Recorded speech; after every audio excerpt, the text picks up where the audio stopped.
নমস্কার বন্ধুরা, আজকে আমি তৃষার রান্নাঘরে আপনাদেরকে ওয়েলকাম জানিয়ে শুরু করছি নতুন একটা রান্না। খুব সহজ এবং খুব তাড়াতাড়ি হয়ে যায় এবং খুব টেস্টি। আপনারা দেখুন, আমি আজকে রান্না করছি চিকেন কষা। এটা আমি এখন ম্যারিনেট করে নেব। সবার প্রথমে দেবো এতে আমি স্বাদ মতো একটু লবণ, এক চামচ মতন লবণ দিচ্ছি। পরে আবার লাগালে দেবো, আর দিয়ে দিলাম একটু ভিনিগার 1 চামচ মতো, আর 2 চামচ দেব আদা রসুন লঙ্কা বাটা। আদা রসুন আর লঙ্কা একসাথে পেস্ট করে রেখেছি, সেটা দিলাম। আর কালারের জন্য দেবো একটু এই 1 চামচ মতন হলুদ, আর একটু ঝালের জন্য সামান্য একটু কালার এবং ঝালের জন্য লাল লঙ্কার গুঁড়ো। আপনারা আপনাদের স্বাদ মতন ঝালটা দেবেন। আমরা একটু ঝালটা একটু বেশি খাই, একটু ঝালটা দিলাম এই জন্যে। আর এর সাথে দেব টক দই, একটু স্মুথ হওয়ার জন্য ম্যারিনেশনটা দেব টক দই। এই হাফ কাপ মতন টক দই দিলাম। আর দেব একটু সর্ষের তেল দিয়ে এটাকে আমি এখন ম্যারিনেট করে নেব।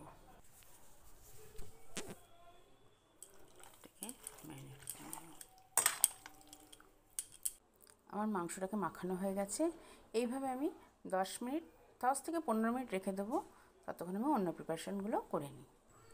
এখন আমি মাংসটা বসিয়ে দেবো।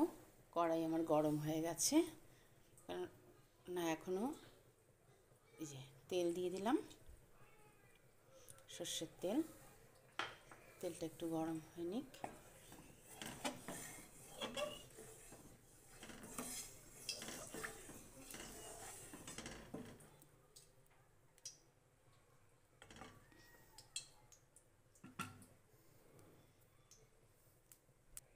তেল গরম হয়ে গেছে। এবার আমি এখানে নিয়েছি 2টো এলাচ, 2 টুকরো দারচিনি, 3টে লবঙ্গ, একটু ছেঁড়া তেজপাতা, আর হাফ চামচ মতন জিরে। এটাকে আমি ফোড়নে দিয়ে দেবো।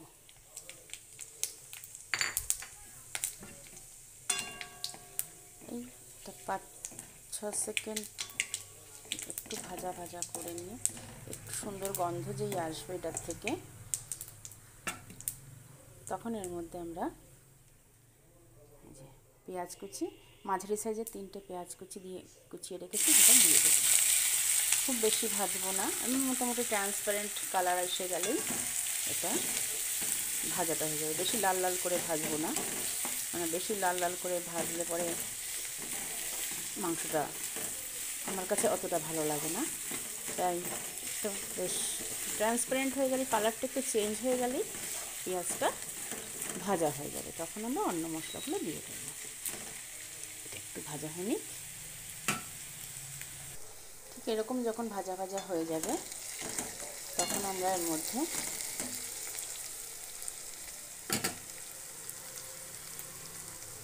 দু চামচ মতন আদা রসুন আর কাঁচা লঙ্কা বাটা দিয়ে দেবো। এটাকে দিয়ে ভালো করে কষে নিতে হবে। তার মানে আমরা এখানে প্রায় 2 চামচ মতন আদা রসুন কাঁচা লঙ্কা বাটা দিয়েছি, আর মাংসে মাখাতে 2 চামচ মতন আদা রসুন কাঁচা লঙ্কা বাটা দিয়েছি। 1 কেজি মাংসের মধ্যে দিয়েছি একটু, আর হাফ কাপ মতন সর্ষের তেল দিয়েছি মোট মাখানোতে। 1 কেজি মাংসে এইটুকু দিলে, সর্ষের তেল না হলে ভালো লাগে না বলেন, একেবারে কম তেল হলে পরে, যেহেতু কষা মাংসে একটু তেলটা বেশি হলে ভালো লাগে। এটা ততক্ষণ কষবো যতক্ষণ না এর থেকে আদা রসুনের কাঁচা গন্ধটা চলে যাচ্ছে। আদা রসুনের কাঁচা গন্ধটা চলে গেলে আমরা এর মধ্যে, এখন কাঁচা গন্ধটা চলে গেছে, এর মধ্যে আমরা এখন কিছু গুঁড়ো মশলা দিয়ে দেবো। 1 চামচ ধনে গুঁড়ো দেবো, 1 চামচ জিরে গুঁড়ো দেবো, আর কালারের জন্য 1 চামচ কাশ্মীরি লঙ্কার গুঁড়ো দেবো, আর একটু তেলের মধ্যে হলুদ দেবো। তেলের উপরে হলুদ আর কাঁচা লঙ্কার কাশ্মীরি লঙ্কার গুঁড়োটা দিলে পরে ভালো কালার আসে। আর যখন এই শুকনো মশলাগুলো এর মধ্যে মেশাবেন তখন গ্যাসের আগুনটা যেন একদম লোতে থাকে। এটা এখন ভালো করে আরেকটু কষতে হবে। এখন টমেটো বাটাটা দিয়ে দিলে পরে কালারটা সুন্দর আসবে না, তাই এটাকে আরেকটু ভালো করে এখন কষতে হবে যতক্ষণ না বেশ সুন্দর উপরে তেল ভেসে উঠছে।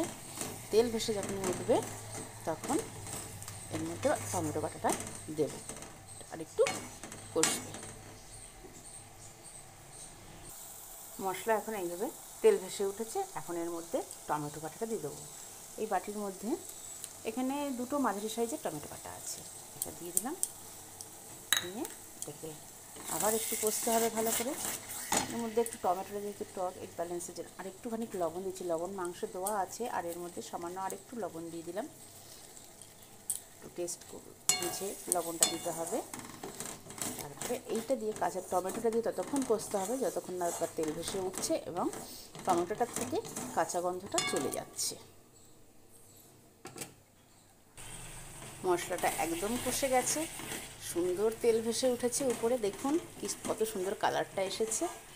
ঠিক কাশ্মীরি লঙ্কা গুঁড়ো দেওয়ার জন্য এত সুন্দর কালারটা এসেছে, আর টমেটো বাটা দেওয়ার জন্যে। আর ভালো করে কষলে তবেই এরকম একটা সুন্দর কালার আসে। একটু গ্যাসটা কম করে দিয়ে সুন্দর করে অনেকক্ষণ একটু মশলাটা কষে নিলে কালারটা সুন্দর আসে। এবারে এর মধ্যে আমরা মাংসটাকে দিয়ে দেবো। মাংসটা দিয়ে দিয়েছি, এবার এটাকে ভালো করে মিশিয়ে দিতে হবে মশলার সাথে আর কষিয়ে নিতে হবে সুন্দর করে। এটাকে এখন আমরা লো টু মিডিয়াম ফ্লেমে 15 থেকে 20 মিনিট ঢেকে রেখে দেবো। আস্তে আস্তে এটা কষা হবে। 15 মিনিট হয়ে গেছে, দেখুন মাংস থেকে কত জল বেরিয়েছে, একটুও কিন্তু জল দিইনি, এতটা জল বেরিয়েছে। এই জলটাতেই মাংস কিন্তু একদম রান্না হয়ে যাবে, কোনো জল দেওয়া লাগবে না। এটা 15 মিনিট হয়ে গেছে, আর 10 মিনিট একে ভালো করে রান্না করতে হবে। যখন বেশ মাখা মাখা হয়ে যাবে, খুব বেশি ঝোল থাকবে না, তখন এটাকে নামিয়ে দেবো। একদম আরও 10 থেকে 15 মিনিট এটাকে ফুটিয়ে নিয়েছি। মাংসগুলো দেখুন একদম গলে গেছে মাংস। এর মধ্যে এখন আমরা 3টে কাঁচা লঙ্কার স্মেলটা বেশ ভালো লাগে, এই জন্য লাস্টে আর একটু গরম মশলা দিয়ে দিলাম। দিয়ে একটু নেড়ে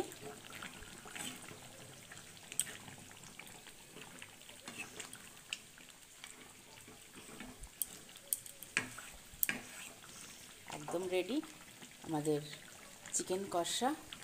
এটাকে পোলাও, ফ্রাইড রাইস বা লুচি, পরোটা যা দিয়ে খাবেন তাই দিয়ে খুব ভালো লাগবে। এটাকে এখন আমি 5 মিনিট স্ট্যান্ডিং টাইমে রেখে তারপর আবার দেখাচ্ছি এর ফাইনাল লুক কেমন এলো।